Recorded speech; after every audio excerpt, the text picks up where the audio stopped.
झारखंड की जो सिनेरियो है, झारखंड की जो भौगोलिक स्थिति है, इसमें ज़्यादा से ज़्यादा जो ज़मीन है, वो अपलैंड है और मीडियम लैंड है। लोलैंड हमारे पास में 15 से 20% के आसपास में है, जिसमें लोग धान की खेती करते हैं और धान मुख्य फसल है और करनी भी चाहिए। लेकिन हम उस मामले में बहुत पिछड़ जाते हैं जब हमारे पास टाढ़ भूमि है और मध्यम भूमि है, जिसमें कि ड्रेनेज जल निकासी की सुविधा बहुत अच्छी है। जहाँ पर ऐसी चीज़ें हैं जो सीरियल क्रॉप हम लोग मानते हैं, धान, गेहूँ, अरहर, मक्का, ये सब की खेती तो लोग करते हैं। बारिश नहीं हुई तो फेल भी हो जाती है। लेकिन पेरेनियल क्रॉप जो कि लगातार बहुत वर्षों तक चलते हैं, उस खेती में ही झारखंड का भविष्य हम लोग को दिख रहा है। उनकी सिचुएशन है, हमारे यहाँ की जल निकासी की सुविधा है, वानिकी पौधों की खेती करें या फलदार वृक्षों की खेती करें, ये दोनों में बहुत ही अच्छा मुनाफा है। आज हम धान गेहूं की खेती करते हैं, धान गेहूं की करें, लो लैंड जमीन में करें, अपने उत्पादन जो घर में जितना जरूरत है उसके अनुसार करें। लेकिन जितने भी जमीन आपके पास मध्यम जमीन और ऊपर की जमीन है, बहुत किसानों के पास ऐसी ही पड़ी हुई है। थोड़ा सा उसमें सरकार के द्वारा, मनरेगा के द्वारा भी फलदार वृक्षों का लगाया जा रहा है। आप वहाँ पर भी जाकर अपने प्रखंड में मनरेगा के द्वारा आम के पौधे, संतरा के पौधे और लगा सकते हैं। ये जो भी देख रहे हैं, धान गेहूँ की प्रणाली में खेती करने से 10,000 से लेके 20,000, 25,000 तक प्रति एकड़ लाभ कमाते हैं। कभी वर्षा अच्छी हुई तो ठीक है, और नहीं हुई तो वो भी फसल चली जाती है।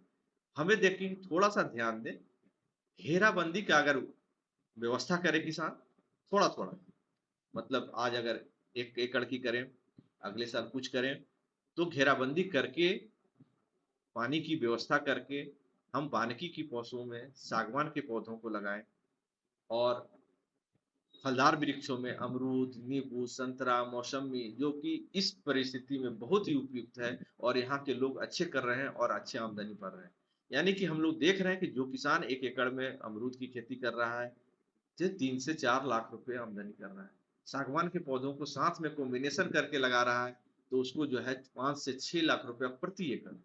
हम लोग 30,000 रुपया प्रति एकड़ और 4 से 5 लाख रुपया प्रति एकड़, दोनों में बहुत का अंतर है। ऊपर में फलदार वृक्षों की खेती करें, वानिकी की वाले पौधों को खेती करें।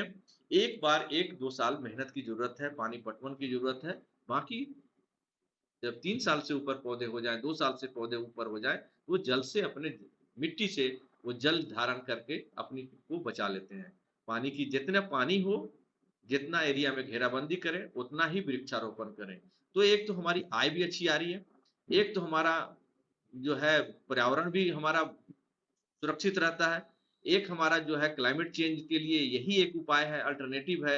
इसकी महत्ता को हमें सभी को बताना है और इसकी जो लोग जान रहे हैं, आज पलामू में 1 एकड़, 2 एकड़, 5 एकड़, 10 एकड़ वृक्षारोपण जो खेती कर रहे हैं, वो जो है कॉन्ट्रैक्ट फार्मिंग भी कर रहे हैं। जिस किसानों के पास खेत नहीं है, वो 10-15 साल का लीज लेके भी खेती कर रहे हैं।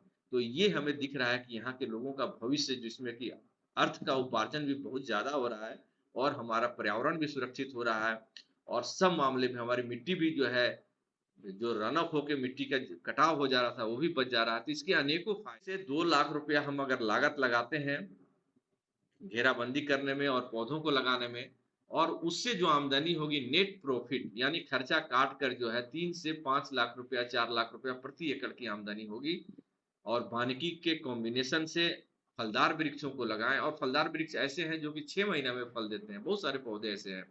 तो इन सारी चीज़ों को, नींबू के बर के पौधों को लगाएँ, संतरा बर के पौधों को लगाएँ, किन्नू लगाएँ, मौसम्मी लगाएँ, अमरूद की खेती करें, ये सब चीज़। और सबसे अच्छे प्रभेद भी बाज़ार में बहुत आ गए हैं, जो कि यहाँ पर स्वादिष्ट भी हैं और यहाँ से मार्केटिंग का एक हब आने वाले दिनों में बनने वाला है और इसी में हमें भविष्य दिखता है कि ये अगर खेती अपनाते हैं, तो पर्यावरण भी अच्छा रहेगा और हमें जो है आमदनी भी बहुत अच्छी होगी।